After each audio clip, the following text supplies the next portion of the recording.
আসসালামু আলাইকুম প্রিয় চাকরি প্রত্যাশী ভাই বোনেরা, আপনারা সবাই কেমন আছেন? আশা করছি আপনারা সবাই অনেক ভালো আছেন। আপনারা নিশ্চয়ই অবগত ছিলেন যে গতকালকে হয়ে যাওয়া 49তম স্পেশাল বিসিএস এর ম্যাথ ক্লাসের সমাধান ক্লাস হবে। আমাদের গতকালকে যে বিসিএসটি হয়ে গেল সেখানে মানসিক দক্ষতা থেকে মানে আইকিউ ছিল, মানে আইকিউ আর ম্যাথ মিলিয়ে আপনার 20টা এমসিকিউ ছিল। সেখানে একদম যদি আইকিউ বলি একটা দুইটা ছাড়া বাকিগুলো আইকিউ এর মধ্যে পড়ে না, বাকিগুলো একদম মানে সরাসরি ম্যাথ আর আইকিউ, যদিও আলাদা করার কোনো অপশন নেই। তো চলুন আমরা কথা না বাড়িয়ে আপনাদেরকে একটু বলবো যে যারা কালকে পরীক্ষা দিয়েছেন, ক্লাস করছেন, একটু জানাবেন যে কি অবস্থা, কেমন হয়েছিল পরীক্ষা। আর এখন আপনি একটু মিলিয়ে নেন, তারপরে বাকি যারা আপনারা পরীক্ষা দিতে চাচ্ছেন, হয়তো এখনও ভার্সিটির বা অনার্সের হচ্ছে 4র্থ বর্ষে রয়েছেন, আপনারা আগামী বছরেই হচ্ছে পরীক্ষা দিবেন অথবা বিভিন্ন চাকরির পরীক্ষা প্রিপারেশন নিচ্ছেন, তারা একটু দেখে নেবেন যে আমরা ম্যাথের সলভগুলা কেমন টাইপের ম্যাথ। তুলনামূলক বলতে গেলে একটু কঠিন এসেছিল, যদি 47তম বিসিএস এর সাথে আমরা কম্পেয়ার করি তাহলে একটু কঠিন প্রশ্ন এসেছিল। তারপরে হচ্ছে যে পারা যাবে না এমনটা নয়, পারা যাবে, যাদের প্রস্তুতি ভালো ছিল তারা পারবে। দেখুন যে 3 নম্বরে যে প্রশ্নটি ছিল, এই যে ক্রমিক নম্বর যেটা দেওয়া রয়েছে ম্যাথের, সেটার প্রশ্ন অনুযায়ী, প্রশ্নতে যেটা 200টা প্রশ্নের মধ্যে যেটা 3 নম্বরে ছিল, এখানে আমরা নাম্বারিংটা ওই নাম্বারটাই রেখেছি। আচ্ছা, আপনারা একটু খেয়াল করুন যে আমরা যদি দেখি বলছে একটি ঘনক কি জিনিস, যে ঘনকের দৈর্ঘ্য, প্রস্থ আর উচ্চতা কিন্তু সমান থাকে। দৈর্ঘ্য তারপরে ইকুয়াল আমার প্রস্থ ইকুয়াল হচ্ছে আমার উচ্চতা। তাহলে ঘনকের দৈর্ঘ্য, প্রস্থ, উচ্চতা যদি এ হয়, তাহলে ঘনকের সম্পূর্ণ পৃষ্ঠের ক্ষেত্রফল 48 বর্গমিটার দেওয়া আছে। ঘনকটির কর্ণের দৈর্ঘ্য কত?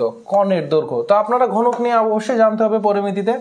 তো ঘনকের কর্ণের দৈর্ঘ্যের সূত্র হচ্ছে আমাদের কি √3a।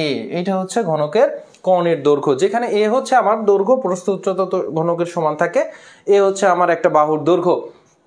এখন বাহুর দৈর্ঘ্য তো প্রশ্নে দেওয়া নাই, সরাসরি প্রশ্নে দেওয়া আছে পৃষ্ঠের ক্ষেত্রফল হচ্ছে 48 বর্গমিটার। এখন পৃষ্ঠের ক্ষেত্রফল, তাহলে আমার ঘনকের কিন্তু সবকিছুর সূত্রগুলো এখানে লাগতেছে অনেকগুলা, যেমন পৃষ্ঠতলের ক্ষেত্রফল, ঘনকের পৃষ্ঠতলের ক্ষেত্রফল আমরা জানি ঘনকের কয়টা তল আছে? 6টা তল আছে। একটা ঘনক আকৃতির বস্তুর 6টা তল থাকে এবং প্রত্যেকটা তলের ক্ষেত্রফল কিন্তু সমান থাকে এবং প্রত্যেকটা তলের ক্ষেত্রফল হচ্ছে a স্কয়ার। যেহেতু 6টা তল, 6a স্কয়ার হচ্ছে আমার ঘনকের পৃষ্ঠতলের ক্ষেত্রফল।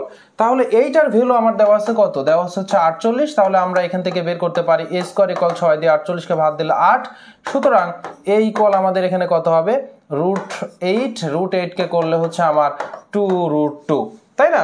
তাহলে এ যেহেতু 2√2, এখন যদি আপনি বসান √3, তার মানে √3 গুণন 2√2, যেহেতু রুটের নিচের গুলো সব এক জায়গায় নিয়ে যান আপনি, তাহলে রুটের নিচে 3 আছে, রুটের নিচে 2 আছে, এক জায়গায় নিলাম, 2 বাইরে, এই 2 কে সামনে নিয়ে আসলাম, আর হচ্ছে রুটের নিচে 3 দুগুণ 6, তাহলে 2√6 হচ্ছে কিন্তু আমার আনসার। তাহলে ঘ নাম্বার কিন্তু আনসার হচ্ছে, ঘ নাম্বার কি হচ্ছে? আনসার হচ্ছে। এটাই ছিল আমাদের 3 নাম্বার প্রশ্নের হচ্ছে উত্তর সমাধান। এবারে আসুন আমরা দেখি যে একটি ট্রেন প্রতি সেকেন্ডে 100 ফুট বেগে চলতেছে, তার মানে একটা ট্রেন 100 ফুট প্রতি সেকেন্ডে যাচ্ছে। এই ট্রেনে এক ব্যক্তির বন্দুকের গুলির বেগ হচ্ছে 200 ফুট প্রতি সেকেন্ডে, 200 ফুট। এখন একটা জিনিস একটু খেয়াল করার ব্যাপার, এই যে এই জাতীয় যে আপনারা ট্রেনে যাচ্ছেন, ট্রেন অভিমুখে আপনার যদি কোনো কিছু ট্রেনের উপর থেকে ধরেন যে আপনার হাতে পেন্সিলটা ছিল, আপনি ট্রেনের উপরে আছেন, ট্রেনটা যত বেগে যাচ্ছে অ্যাকচুয়ালি আপনার বেগও কিন্তু সেম। তাহলে আপনার হাতে যে পেন্সিলটা ছিল, তাহলে পেন্সিলের বেগও কিন্তু সেম। তখন আপনি যদি এই পেন্সিলটা ছেড়ে দেন, তাহলে পেন্সিলটা কিন্তু এইরকম ভাবে সামনের দিকে একটু আগিয়ে তারপরে পড়ে যাবে, এবং সেই সামনের দিকে কত বেগ লাভ করবে শুরুতে ইনিশিয়ালে, সেটা হচ্ছে ওই যে ট্রেনের যে বেগটা আছে সেইটাই। তাহলে এখানে বলতেছে যে তার সামনে, ওই ট্রেনের সামনে, চলন্ত ট্রেনের সামনে 300 ফিট হচ্ছে সামনে আপনার হচ্ছে একটা স্তম্ভকে লক্ষ্য করে গুলি ছাড়া হয়েছে। এখন ট্রেনের বেগ হচ্ছে আমার সেকেন্ডে 100 ফুট, আর হচ্ছে গুলির নিজস্ব হচ্ছে বেগ হচ্ছে আমার 200।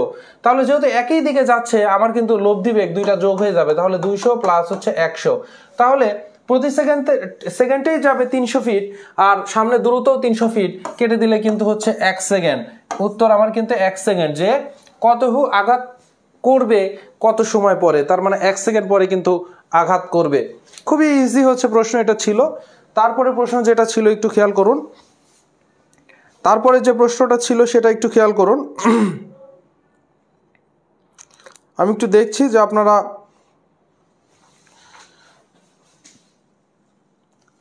আচ্ছা একটু খেয়াল করুন, একটি লোহার গোলক গলিয়ে কয়টা সমান আয়তনের একটা লোহার গোলক, ধরেন যে একটা বড় লোহার গোলক আছে, এইটা গলায় আমি এর ব্যাসার্ধ ধরেন আগে ছিল আর, এখন ছোট ছোট এই আর এর চাইতে ছোট ছোট হচ্ছে আমরা লোহার গোলক বানাবো। তো প্রথমে কি করতেছি, বড় গোলকটা গলাইছি, তাপ দিয়ে হিট দিয়ে গলানোর পরে ছোট ছোট আমরা গোলক বানাচ্ছি। তো প্রশ্ন করেছে যে বড় গোলকটা থেকে আমি কয়টা গোলক বানাইতে পারবো। তাহলে গোলকের কিন্তু আয়তন আমাদেরকে জানতে হবে।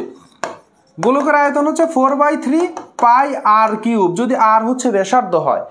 এখন বলতেছে ওই যে ছোট ছোট যে আমি গোলক বানাবো, সেই গোলকগুলোর ব্যাসার্ধ হচ্ছে বড়টার অর্ধেক, তার মানে বড়টার যদি আর হয়, এই ছোটটা হচ্ছে r/2, তাহলে ছোটর যদি r/2 হয়, তাহলে ছোট গোলকের আয়তন কত হবে বলেন?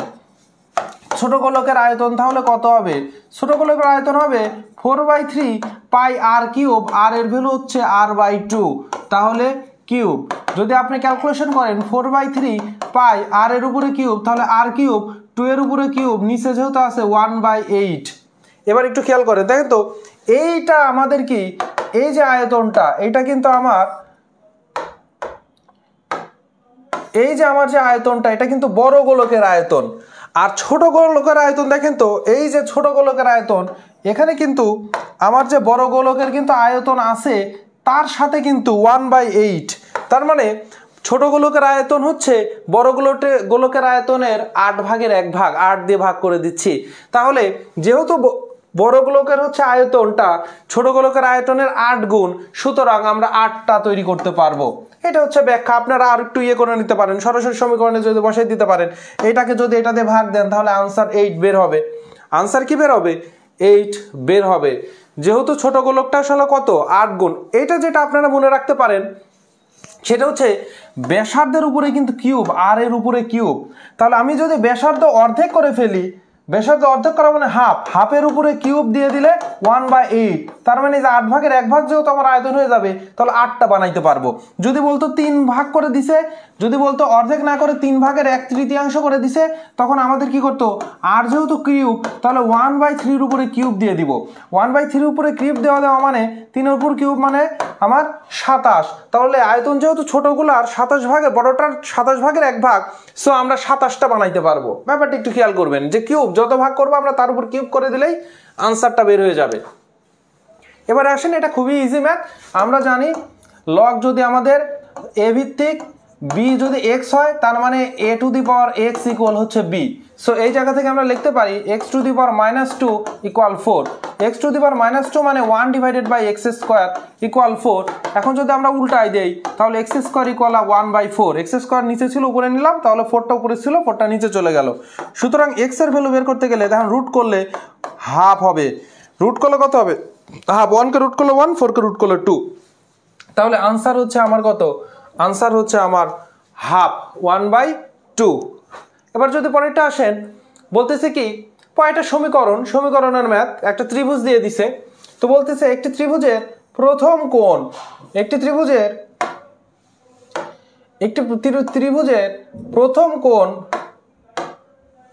প্রথম কোণ দ্বিতীয় কোণের অর্ধেক। তাহলে প্রথমটা হচ্ছে দ্বিতীয়টার অর্ধেক, তার মানে দ্বিতীয়টা কিন্তু বড়। ব্যাপারটা বুঝেন, প্রথম কোণ দ্বিতীয় কোণের অর্ধেক, প্রথম কোণ দ্বিতীয় কোণের অর্ধেক, তার মানে দ্বিতীয়টা বড়। তাহলে দ্বিতীয় কোণকে আমরা 2x ধরি, তাহলে প্রথম কোণ কত হবে? x হবে। বুঝতে পারতেছেন কিনা? আমার একটি ত্রিভুজের প্রথম কোণ দ্বিতীয় কোণের অর্ধেক, দ্বিতীয় কোণের অর্ধেক, তার মানে দ্বিতীয় কোণটা আমার বড়।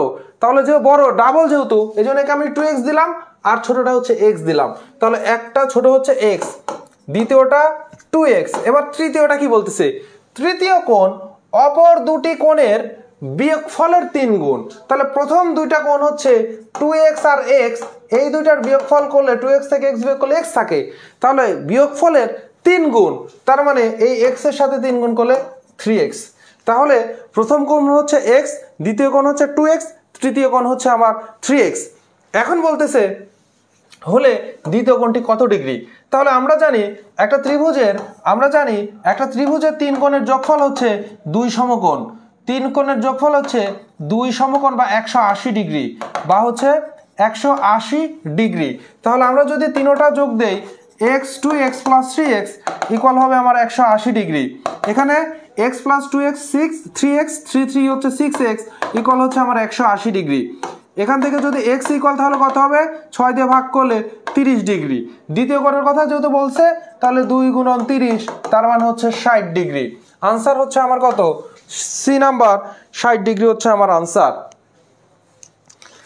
তাহলে এটারও আনসার আমরা দেখতে পেলাম। 17 নম্বর ছিল। 18 নম্বর কি বলতেছে? 18 নম্বর প্রশ্ন উত্তর নাই, তার মানে প্রশ্ন হচ্ছে ভুল আছে। সেটা দেখেন, প্রশ্নে কিন্তু 4x² আবার 12x²। ঠিক আছে, আমি সূত্র দেখাই দিই, এটার উত্তর আলাদা আসবে। ঠিক আছে, উত্তর আলাদা আসবে, মানে উত্তর এইটার অনুযায়ী প্রশ্ন ভুল, এজন্য বলতেছি অপশনের তুলনায়। আমি আপনাদেরকে সূত্র শিখাই দিচ্ছি। সূত্রটা হচ্ছে দুটি সংখ্যার গুণফল, দুটি সংখ্যার মানে প্রথম রাশি গুণন দ্বিতীয় রাশি ইকুয়াল তাদের লসাগু গুণন গসাগু। তাহলে বলতেছে এই যে লসাগু দেওয়া আছে, আবার গসাগু দেওয়া আছে, এই দুইটার গুণফল হবে একটা সংখ্যা আর একটা সংখ্যা। আসলে এইটার উত্তর নাই, সঠিক উত্তর কি নাই, এই জন্য উত্তর হবে ব্ল্যাঙ্ক। পরেরটা আসেন, বলতেছে যদি গতকাল শুক্রবার হতো, আজ থেকে 81তম দিন কি বার হবে? গতকাল যদি শুক্রবার হয়, আজকের সাথে মিলে গেছে, গতকাল কিন্তু শুক্রবারই ছিল, তাহলে আজকে হচ্ছে আমার শনিবার।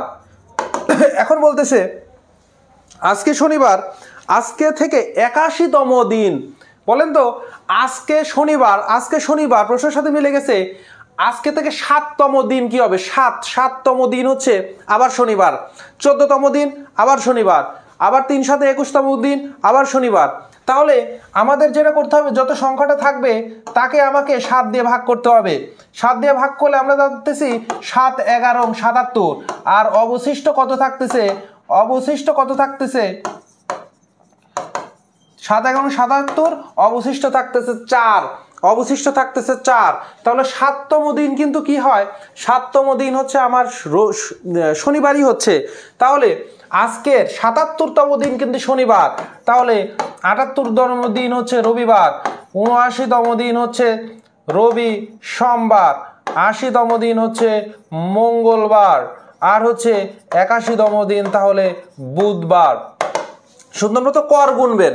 যে 7 দিয়ে ভাগ করার পরে যে অবশিষ্ট যেটা আছে 4তম দিন, তাহলে রবি সোম মঙ্গল বুধ, রবি সোম মঙ্গল বুধ, 4তম দিন হচ্ছে বুধবার। এবারে আসেন, একটি সমান্তর ধারা চতুর্থ পদ এবং 12 পদের যোগফল 20, ওই ধারার প্রথম 15টার যোগফল বের করতে বলছে। আচ্ছা, n তম পদ কত?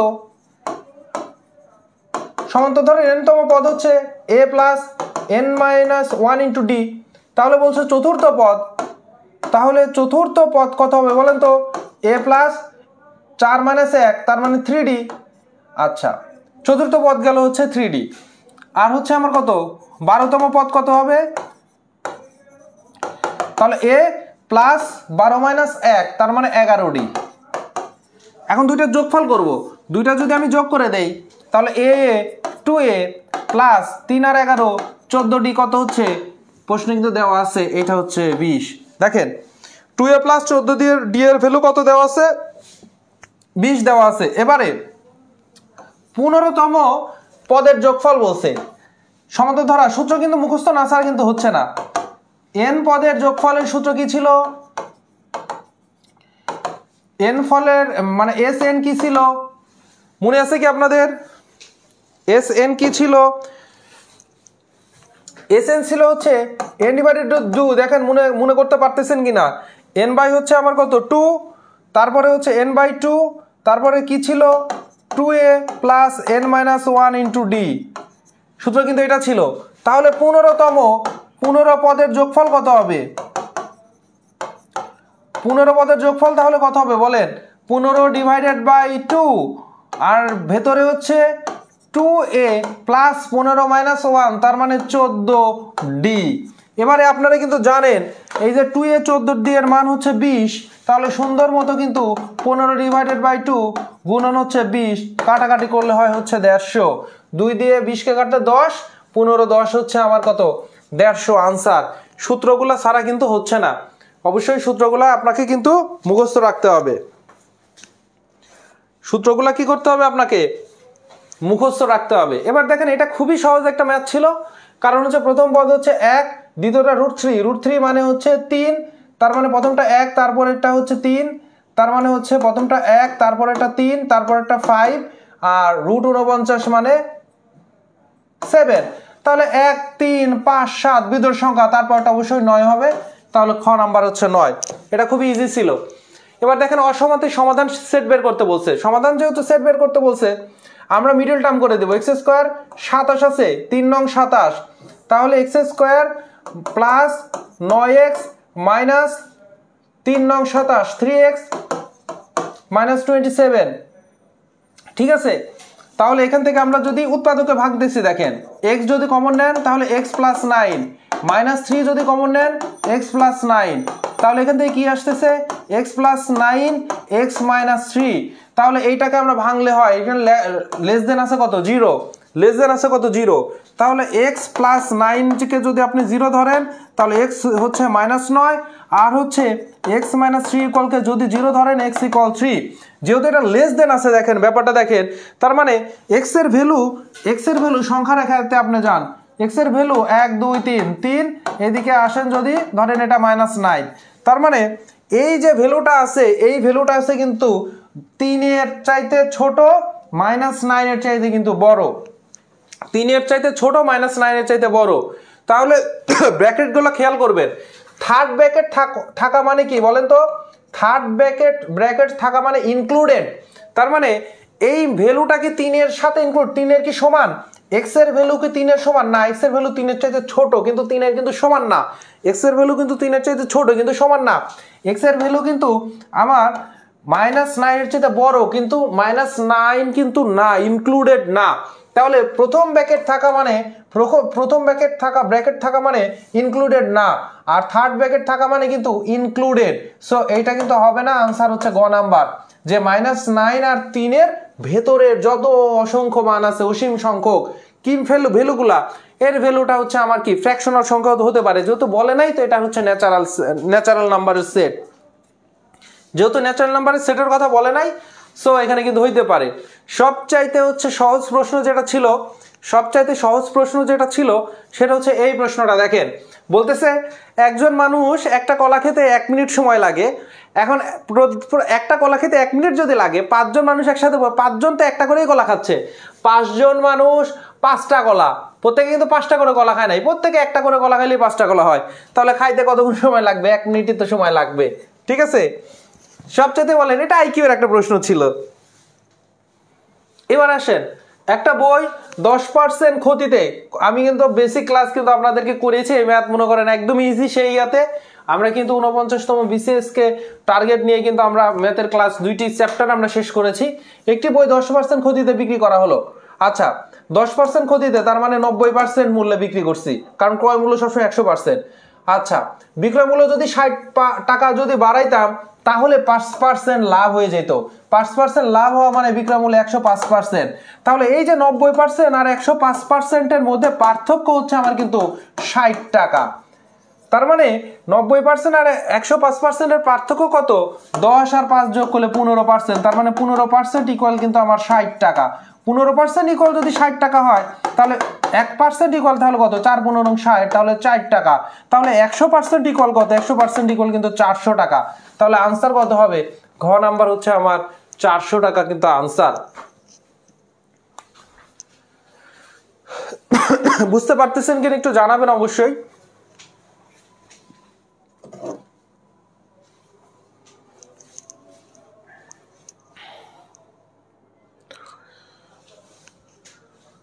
বুঝতে পারছেন কিনা জানাবেন।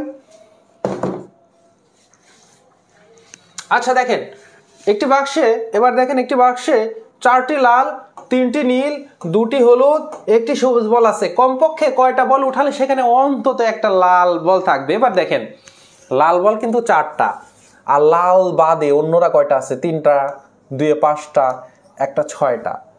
তাহলে আপনি যখন একটা প্রথমে বল উঠাইলেন, এটা তো এই 6টা বলের কি যে কোনো একটা হইলে কিন্তু আর লাল হবে না। তো এরকম করে আমার 6টা বল উঠালে এরকমও তো হইতে পারে আমি 6টা বলই এইগুলা লাল বাদে উঠাইছি। সম্ভাবনা আছে কিনা বলেন? এরকম কি সম্ভাবনা হইতে পারে না যে 4টা লাল আছে, বাকি কিন্তু 6টা কিন্তু অন্য বল আছে? তো আপনি একবার উঠালেন, দেখলেন লাল হয় নাই, আর একবার উঠালেন, ভাগ্য খারাপ, আপনি লাল উঠাইতে চাচ্ছেন চোখ বন্ধ করে, তো আপনার ভাগ্য এতই খারাপ যে আপনি প্রথম 6টাই এই 6টা উঠছেন, লাল আর উঠাইতে পারতেছেন না। হইতে পারে? পারে। সো ভাগ্য যদি অনেক খারাপ থাকে, প্রথম 6টা বল উঠাবেন, 6টাই লাল সারা এগুলা উঠে যাবে। তাহলে অন্তত কমপক্ষে একটা বল লাল হবে কখন?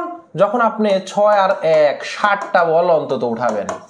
কারণ এর আগে তো বলা যায় না, ভাগ্য খুব খারাপ হলে 6টা বল উঠালে 6টাই অন্য বল উঠতে পারে। তাহলে আনসার হবে 7। আনসার হবে কি? আনসার হবে হচ্ছে 7টা বল। এবারে আসেন, একটা থলিতে 3টি সবুজ, 2টি লাল বল আছে। তাহলে 3টা সবুজ আছে, 2টা হচ্ছে আমার লাল বল। অপর একটি থলিতে 2টি সবুজ আর 5টি হচ্ছে আমার লাল বল আছে। 2টা সবুজ আর 5টি, দুইটা থলি আছে। সো প্রথম এইটা মনে করেন একটা থলি, এইটা হচ্ছে একটা থলি, এটা প্রথম থলি, আর এটা মনে করেন আমার দ্বিতীয় থলি, এটা হচ্ছে আমার কি দ্বিতীয় থলি। তো প্রথম থলিতে আমার 3টি সবুজ আছে, 2টি লাল আছে। প্রথম থলি থেকে লাল হওয়ার সম্ভাবনা কত? লাল হবার সম্ভাবনা কত বলেন? লাল হবার সম্ভাবনা কত? লাল হবার সম্ভাবনা হচ্ছে আমার 2 হচ্ছে মোট কয়টা? উপরে হচ্ছে লাল, উপরে হচ্ছে লাল 2টা, আর মোট 3 2 5টা, 2/5। আর দ্বিতীয় থলি থেকে লাল হবার সম্ভাবনা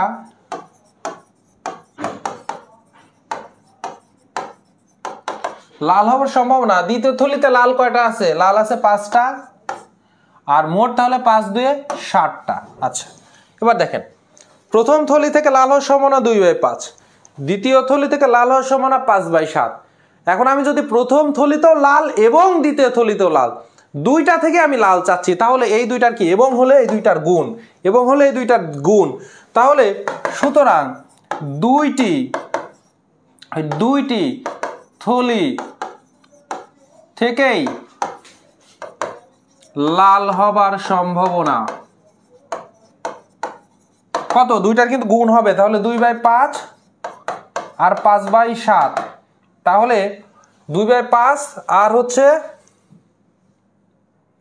5/7, এই 5 কেটে দেই, তাহলে 2/7, 2/7 হচ্ছে আমার কি দুইটা থলি থেকে দুইটাই লাল, দুইটা থলি থেকে দুইটাই লাল হওয়ার সম্ভাবনা হচ্ছে আমার কি 2/7। কিন্তু প্রশ্নে বলেছে দুইটি বলের মধ্যে অন্তত একটা সবুজ, অন্তত একটা সবুজ হওয়ার সম্ভাবনা কত। তাহলে আমি যদি আমার মোট সম্ভাবনা থেকে এই দুইটাই লালের যদি আমি বিয়োগ করে দেই, আমার মোট সম্ভাবনা থেকে যদি আমি দুইটাই লাল বিয়োগ করে দিই, তাহলে অন্তত তো একটা সবুজ থাকবেই। তাহলে মোট সম্ভাবনা হচ্ছে আমরা কত জানি, 1 হচ্ছে মোট সম্ভাবনা। মোট সম্ভাবনা থেকে যদি 2/7 বিয়োগ করে দেই, তাহলে 7 লসাগু, 7 থেকে 2 বিয়োগ করলে 5/7, এটাই হচ্ছে আমার অন্তত একটা সবুজ হওয়ার সম্ভাবনা। তাহলে ক নাম্বার হবে আমার, ক নাম্বার হবে আমার কি আনসার, ক নাম্বার হবে হচ্ছে আমার আনসার।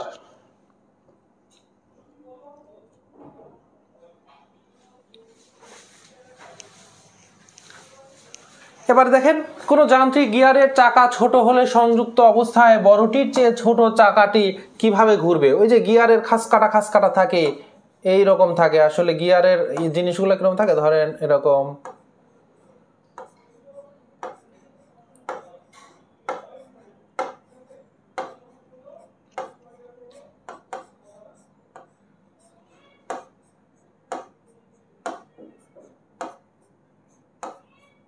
গিয়ার, আর এটার সাথে আবার দেখেন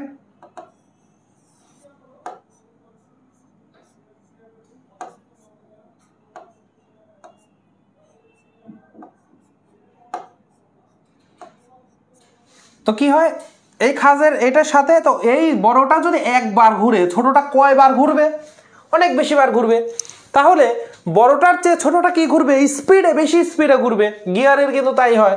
তাহলে ছোট চাকাটি হচ্ছে কিভাবে ঘুরবে, বেশি জোরে ঘুরবে। এগুলো হচ্ছে আইকিউ, বেশি স্পিডে ঘুরবে। এবার দেখেন স্থিতিবিদ্যা থেকে একটা ম্যাথ এসেছিল, স্থিতিবিদ্যা থেকে বলতেছে 15 মিটার লম্বা একটা স্কেল, ধরেন এটা হচ্ছে 15 মিটার, এর এক প্রান্তে 10 কেজি, এই প্রান্তে হচ্ছে আমার 10 কেজি ওজনের একটা বস্তু ঝোলানো আছে। একই প্রান্ত থেকে স্কেলের দৈর্ঘ্য বরাবর এই যে প্রান্তে 10 কেজি আছে সেই প্রান্ত থেকে আমার হচ্ছে কি অনুপাত দেওয়া হয়েছে, 3:2। তাহলে 3 ধরেন 2, এটা হচ্ছে 3 অনুপাত, এটা হচ্ছে 2 অনুপাত। তার মানে মোট আমরা পুরো স্কেলকে ভাগ করব, 3 আর 2 যোগ করলে 5 ভাগ। তাহলে 5 ভাগ ইকুয়াল হচ্ছে আমার 15 মিটার। সুতরাং 1 ভাগ ইকুয়াল কত, চিন্তা করেন 5 ভাগ যদি 15 মিটার হয়, সুতরাং 1 ভাগ আমার কত হবে, 1 ভাগ কোনতে হবে, তাহলে 3 মিটার।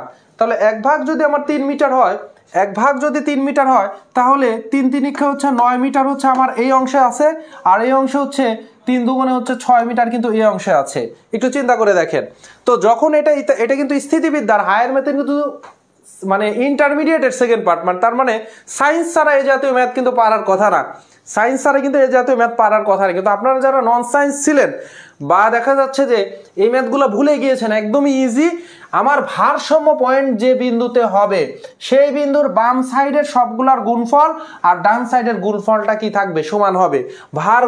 আপনি ঝুলাইছেন 10 কেজি, আর এই সাইডের হচ্ছে আমার কত, স্কেল হচ্ছে কত 9 মিটার, তাহলে ভার ঘুরাইছেন হচ্ছে কত 10 কেজি, আর হচ্ছে আমার কি এই সাইডে হচ্ছে 9 মিটার, তাহলে 9 10 90, আর এই সাইডের গুলাও তাহলে কিন্তু সমান হইতে হবে, গুণফল 90 হইতে হবে। তো এই সাইডে আমি কত ভার ঝুলাবো এটা কিন্তু এখন দেওয়া নাই, ওইটাই প্রশ্ন করছে কত ভার ঝুলাইতে হবে। তাহলে আমার যে এই সাইডের গুণফলটাও কত হইতে হবে, 90 হইতে হবে। 6 আর আমি ধরলাম এখানে x পরিমাণ আমি দিয়ে দিছি, তাহলে x এর ভ্যালু বের করব। তাহলে আমি যদি এই যে আমার যদি কি 6 আর x এর গুণফল কিন্তু 90 হইতে হবে, সুতরাং x ইকুয়াল হচ্ছে 90 কে 6 দিয়ে ভাগ করতে হবে, 90 কে 6 দিয়ে ভাগ করলে 6 15 90, তাহলে आंसर হবে কত 15। বুঝতে পেরেছেন? তাহলে কি বললাম, এটা হচ্ছে বলের ভ্রামকের মানে লজিক, বলের হচ্ছে ভ্রামক। আমাদের যেটা ভারসাম্য যে পয়েন্ট, এই যে এই পয়েন্টটা হচ্ছে আমার ভারসাম্য পয়েন্ট, এই পয়েন্টটা হচ্ছে আমার ভারসাম্য পয়েন্ট। তাহলে ভারসাম্যর বাম দিকে আমি যে বলটা আমি ঝুলাবো ওইটার সাথে লেন্থকে আমার গুণ হবে, বাম পাশের গুণফল আর ডান পাশের গুণফল কি হবে, সমান হবে। তাহলে বাম পাশের গুণফল যেহেতু 9.90, তাহলে ডান পাশের গুণফলও কি কত হবে, 9.90 হবে। 9 কিন্তু মানে 90 হইতে হবে। সো আমি ধরলাম এক্স পরিমাণ আমি ঝুলাইছি, তাহলে 6 গুণন x = 90 ধরে আমাকে করে ফেলতে হবে, এক্স এর ভ্যালু বের করতে হবে। বুঝতে পেরেছেন আশা করি। এবার দেখেন সেটের একটা খুবই ইজি একটা সেট দেওয়া আছে, দুইটা একটা সেট দেওয়া আছে, দুইটা হচ্ছে এখানে কি দেওয়া আছে, দুইটা সেট দেওয়া আছে। সো এই যে আমাদের এখানে দুইটা যে সেট দেওয়া আছে, এটা হচ্ছে m আর একটা n, n থেকে n মাইনাস m করতে বলছে। তাহলে মাইনাস করলে m এর মধ্যে যে যে উপাদান n এর মধ্যে আছে সেগুলো বাদ হয়ে যাবে। সো 1 আর 2 n এর মধ্যে আছে, m এর মধ্যেও 1 আর 2 আছে। তাহলে n থেকে যদি m কে বিয়োগ করি 1 আর 2 দুইটাই বাদ হয়ে গেল। এখন তো এই পুরাটা কি হয়ে গেছে, ফাঁকা হয়ে গেছে, আর কোনো উপাদানই নাই। তাহলে ফাঁকা সেট প্রকাশ করার হচ্ছে সিস্টেমটা কি, হয় সেকেন্ড ব্র্যাকেটের ভিতরে ফাঁকা থাকবে অথবা শুধুমাত্র নাল ফাঁকা থাকবে। ঠিক আছে, শুধুমাত্র কি থাকবে, ফাঁকা থাকবে। তাহলে আমাদের আনসার হচ্ছে কি ক নাম্বার, আনসার হচ্ছে ক নাম্বার, ফাঁকা। এবারে দেখুন কি বলছে, পি কিউ আর ত্রিভুজে একটা, তাহলে আমরা ত্রিভুজ অঙ্কন করতে পারি, একটা ত্রিভুজ অঙ্কন করতে পারি পি কিউ আর। কেন আমি এটা সমকোণী ত্রিভুজ আঁকালাম, কারণ আমি দেখছি কিউ এর ভ্যালু 90 ডিগ্রি দেওয়া আছে, তাহলে অবশ্যই এটা হচ্ছে কি কিউ, এটা পি, এটা হচ্ছে আমার আর। এবারে বলতেছে পি ইকুয়াল টু আর, তার মানে পি কোণটা বড় আর আরটা কিন্তু ছোট। ঠিক আছে, তাহলে এইটা যদি আমার 2θ হয় তাহলে এইটা হচ্ছে আমার থিটা। পি কোণটা কিন্তু কি যদি 2θ হয়, কারণ পিটা আসলে আর এর কিন্তু দ্বিগুণ, পিটা হচ্ছে আমার কি পি ইকুয়াল আর এর হচ্ছে দ্বিগুণ, এজন্য আর যদি আমার কিউ হয়